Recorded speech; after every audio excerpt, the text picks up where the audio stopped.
తెలంగాణ ప్రజలందరికీ very good evening. Revanth Reddy అహంకారం అద్దులు దాటింది. కాంగ్రెస్ అభ్యర్థి నవీన్ యాదవ్కి ఘోర అవమానం జరిగింది. పెరుగుట విరుగుట కొరకే అని ఒక అద్భుతమైన సామెత ఉంది. అధికార మదం నెత్తికెక్కితే ఎట్లా ఉంటుందో మన ముఖ్యమంత్రి గారిని చూస్తే అర్థమవుతుందని ప్రజలు మాట్లాడుకుంటున్నారు. రేవంత్ రెడ్డి వల్ల తెలంగాణకు కాంగ్రెస్ ప్రభుత్వానికి ఎన్ని రకాలుగా డ్యామేజ్ కావాలో అన్ని రకాలుగా డ్యామేజ్ అయింది. రేవంత్ రెడ్డి చర్యల ద్వారా, రేవంత్ రెడ్డి మాటల ద్వారా, రేవంత్ రెడ్డి అడుగుల ద్వారా తెలంగాణతో పాటు కాంగ్రెస్ పార్టీకి కూడా జరగవలసినంత నష్టం ఇప్పటికే జరిగిపోయింది. ఇప్పటికే ఎన్నోసార్లు తనలో ఉన్న ఉన్మాదాన్ని మాటల ద్వారా రేవంత్ రెడ్డి గారు ఎప్పటికప్పుడు బయట పెట్టుకున్నారు. ఇప్పుడు మరొకసారి జూబ్లీ హిల్స్ ఉప ఎన్నిక ప్రచారంలో భాగంగా తనలోని కరుడుగట్టిన ఉన్మాదపు మాటలను బయట పెట్టుకొని మరొకసారి అందరికీ టార్గెట్ అయిందని చెప్పాలి. రేవంత్ రెడ్డి కాంగ్రెస్ పార్టీకి బలమవుతాడనుకుంటే ఇప్పుడు అదే రేవంత్ రెడ్డి కాంగ్రెస్ పార్టీకి ప్రధాన మైనస్గా మారిండనేది రాజకీయ వర్గాలలో వినిపిస్తున్న మాట.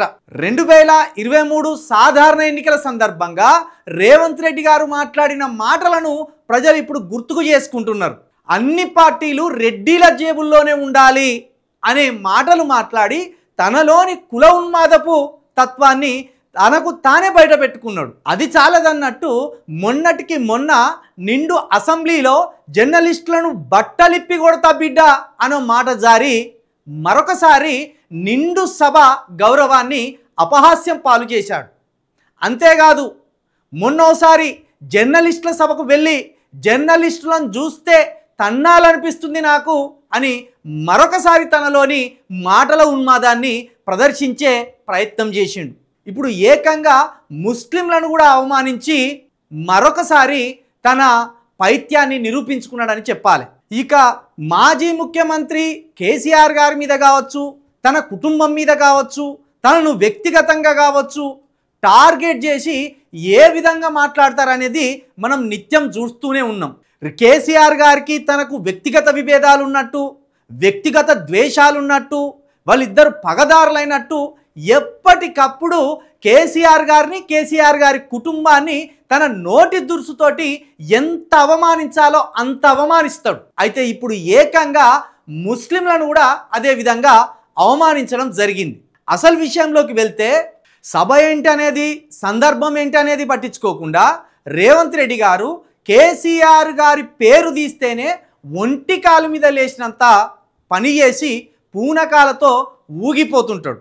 అయితే ఇప్పుడు కూడా రేవంత్ రెడ్డి గారు అలాంటి నోరు జారే ప్రయత్నమే చేసిండు. జూబ్లీ హిల్స్ ఉప ఎన్నిక సందర్భంగా ప్రచారంలో భాగంగా రేవంత్ రెడ్డి గారు ముస్లింలను ఘోరంగా అవమానించిండు. అదేంటో ఒకసారి చూసినాక మాట్లాడుకుందాం. कांग्रेस है तो मुसलमान है, कांग्रेस है तो आपकी इज्जत है, जब कांग्रेस नहीं है अब कुछ नहीं है. చూసిండ్రు కదా రేవంత్ రెడ్డి గారు ముస్లింల మీద ఎంత దారుణమైన వ్యాఖ్యలకు పాల్పడ్డాడో మీరే స్వయంగా చూసిండ్రు కదా. కాంగ్రెస్ ఉంటేనే ముస్లింలు ఉంటారట, కాంగ్రెస్ తోటే ముస్లింలకు ఇజ్జత్ ఉంటుందట, కాంగ్రెస్ లేకపోతే ముస్లింలకు గౌరవం ఉండదట. ముఖ్యమంత్రి గారు హైదరాబాద్ సంస్థానాన్ని ముస్లింలు పాలించిండ్లనే కనీస సోయి లేకుండా మాట్లాడడం నిజంగా మీ స్థాయిని మీరే దిగదార్చుకోవడం అని చెప్పాలి. అంతేకాదు గత ప్రభుత్వంలో షాదీ ముబారక్ లాంటి ఒక మంచి పథకాన్ని పెట్టింది కూడా ఎవరనేది ఒకసారి గుర్తు చేసుకోండి. ముస్లింలకు గౌరవం ఇవ్వాలనే ఒక ఆలోచనతోటి షాదీ ముబారక్ అనే ఒక పథకాన్ని తీసుకొచ్చి వాళ్ళ ముఖాలలో చిరునవ్వులు చిందించిన ప్రభుత్వం ఏదో కూడా మీకు మీరే ఆత్మ పరిశీలన చేసుకోర్రి. మీ ఇష్టానుసారంగా మాట్లాడడం, మీ నోటికి ఎంత వస్తే అంత మాట్లాడడం నిజంగా మీ మూర్ఖత్వానికి ఇది నిదర్శనం. ముస్లింలు ఇక్కడ పాలకులు, ముస్లింలు ఒక 100 ఏళ్లకు పైగా హైదరాబాద్ సంస్థానాన్ని పాలించిన పాలకులు. కనీసం ఇది తెలవనట్టు ఏదో మైకంలో ఉండి ఊగిపోతే ప్రజలు మిమ్మలను హర్షిస్తారనుకుంటే అది మీ పొరపాటు.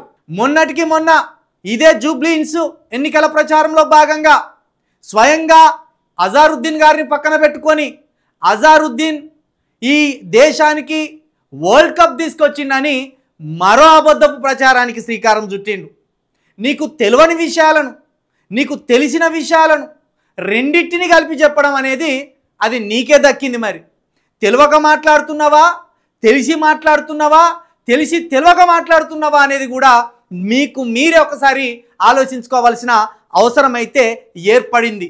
కాంగ్రెస్ని నువ్వేదో ఉద్ధరిస్తావనుకుంటే, కాంగ్రెస్ పార్టీకి నువ్వేదో స్టార్ క్యాంపెయినర్ అవుతావనుకుంటే కాంట్రవర్సీ క్యాంపెయినర్ అయిపోయినావు నువ్వు.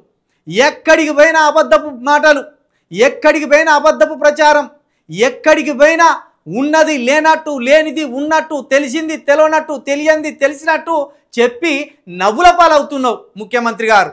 కాబట్టి ఇప్పటికైనా నిజాలు మాట్లాడడం నేర్చుకో. ముస్లింల మీద అవాకులు చెవాకులు పేలితే ఖచ్చితంగా జూబ్లీ హిల్స్లో అదే ముస్లింలు కాంగ్రెస్ పార్టీకి, నీ ప్రభుత్వానికి కర్రు కాల్చి వాత పెడతారనేది మర్చిపోవద్దని కూడా ఈ సందర్భంగా మేము గుర్తు చేస్తున్నాం. గతంలో ప్రతిపక్షాల మీద ఇష్టానుసారంగా దాడి చేసినావు. ఆ తర్వాత మాదిగలు ఏదైనా ఇస్తే నిలుపుకోరని మాదిగల మీద చులకనగా మాట్లాడినావు. ఆ తర్వాత జర్నలిస్టులను బట్టలిప్పి కొడతానని జర్నలిస్టుల మీద దురుస్తానని ప్రదర్శించినావు.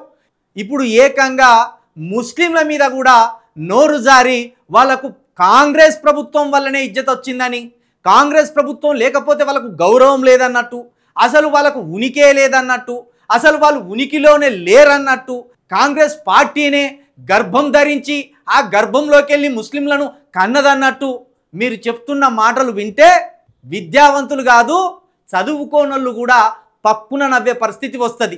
కాబట్టి మీ మాటలను సరి చేసుకోండి. ప్రతి వర్గం పట్ల మర్యాదగా మాట్లాడండి, జర్నలిస్టుల పట్ల మర్యాదగా మాట్లాడండి, ప్రతిపక్షాల పట్ల మర్యాదగా మాట్లాడండి, ఇతర సామాజిక వర్గాల పట్ల మర్యాదగా మాట్లాడండి, ముస్లింల పట్ల కూడా మర్యాదగా మాట్లాడితే మీ గౌరవాన్ని, మీ ఉందాతనాన్ని కాపాడుకున్న వారు అవుతారని మేము చెప్పదలుచుకున్నాం. అసలే జూబ్లీ హిల్స్లో కాంగ్రెస్ పార్టీ గడ్డు పరిస్థితిని ఎదుర్కొంటుంది. అక్కడ ఏ 10 మంది ముస్లింలను కదిలించినా 6 బీఆర్ఎస్ పార్టీకే ఓటేస్తాం మేమని బహాటంగా చెప్తున్నారు.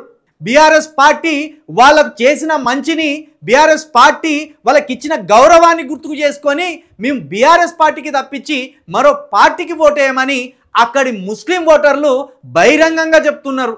ఇలాంటి సమయంలో రేవంత్ రెడ్డి గారు ముస్లిం ఓటర్ల మీద, ముస్లిం సమాజం మీద అవహేళనగా, అవమానకరంగా ఇప్పుడు నోరు జారడం పుండు మీద కారం జల్లినట్టయిందని చెప్పాలి. ఇదిలా ఉంటే కాంగ్రెస్ అభ్యర్థి నవీన్ యాదవ్ పరువును తమ పార్టీ క్యాడరే తీసేసినట్టుగా కూడా కనిపిస్తుంది. నిన్న జరిగిన సభలో నవీన్ యాదవ్ గారికి ఘోరమైన అవమానం జరిగినట్టు కూడా తెలుస్తుంది. ఒకసారి ఇది చూడండి. ఆ ఫ్లెక్సీలను చూసిండ్రు కదా. నిన్న జూబ్లీ హిల్స్ ఎన్నికల ప్రచారంలో భాగంగా షేక్పేట్లో రేవంత్ రెడ్డి గారు ఒక సభ నిర్వహించింది.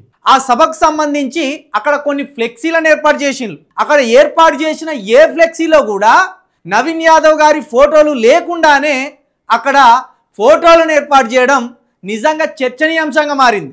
అభ్యర్థి ఫోటో లేకుండా ఏకంగా ఫోటోలను పెట్టి ప్రచారం చేసుకోవడంతో ఇప్పుడు బీసీ అభ్యర్థికే మేము టికెట్ ఇచ్చినామని చెప్పుకుంటున్న కాంగ్రెస్ పార్టీ ముఖం చూపించుకోలేని పరిస్థితి ఏర్పడింది. మేము బీసీ అభ్యర్థికి టికెట్ ఇచ్చినాం, మీరు బీసీని గెలిపించాలి, మేము బీసీలకు ఇంత గౌరవం ఇస్తున్నాం, మేము బీసీలకు అంత గౌరవం ఇస్తున్నామని చెప్పుకుంటున్న ఈ కాంగ్రెస్ పార్టీ కావచ్చు, ఈ ముఖ్యమంత్రి గారు కావచ్చు, మరి ఇట్లా పెట్టిన ప్రచార బ్యానర్లలో అభ్యర్థి ఫోటో ఎందుకు లేదనేది సమాధానం చెప్పవలసిన అవసరం అయితే ఏర్పడింది. కాంగ్రెస్ అభ్యర్థి, పైగా జూబ్లీ హిల్స్ ఉప ఎన్నికల్లో నిలబడ్డ అభ్యర్థి ఫోటో లేకుండా అట్లా పెద్ద పెద్ద పోస్టర్లు వేసి ఆయనను అవమానించడం ఇప్పుడు నవీన్ యాదవ్తో పాటు నవీన్ యాదవ్ అనుచరులకు మింగుడు పడడం లేదట. తీవ్రమైన అసహనంలో ఇప్పుడు నవీన్ యాదవ్ గారి అనుచరులు కావచ్చు, ఆయన క్యాడర్ కావచ్చు ఉన్నట్టు తెలుస్తుంది. కాబట్టి మరి ఇది రేవంత్ రెడ్డి గారు ఏర్పాటు చేయించిన కార్యక్రమమా, లేకపోతే రేవంత్ రెడ్డి టీం పైన, లేకపోతే కాంగ్రెస్ పార్టీ నవీన్ యాదవ్కి ఇప్పటి నుండే ఏ పార్టీ గౌరవం ఇస్తుందో అని తెలపడానికి పెట్టిన పోస్టర్లా అనేది అది కాంగ్రెస్ పార్టీకి, వారి ప్రభుత్వానికి సంబంధించిన విషయం.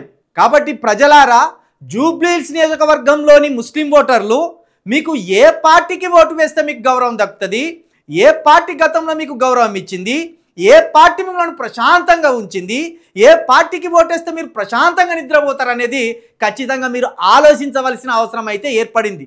రేవంత్ రెడ్డి గారి మాటలను బాగా గుర్తు చేసుకోండి. రేవంత్ రెడ్డి గారు మీకు ఏ పార్టీ గౌరవం ఇస్తున్నారో గుర్తుకు చేసుకోండి. కాంగ్రెస్ పార్టీ మీకు ఇచ్చిన హామీలను ఒకసారి గుర్తుకు చేసుకోండి. అందులో ఎన్ని హామీలు అమలైనాయో కూడా గుర్తుకు చేసుకొని మరి జూబ్లీహిల్స్ ఓటర్లు ఓటు వేయాలని, ముఖ్యంగా 1,00,000కు పైగా ఉన్న ముస్లిం ఓటర్లు కూడా బాగా ఆలోచించుకొని ఓటు వేయాలని మేము యూ న్యూస్ తరపున మీ అందరికీ విజ్ఞప్తి చేస్తున్నాం.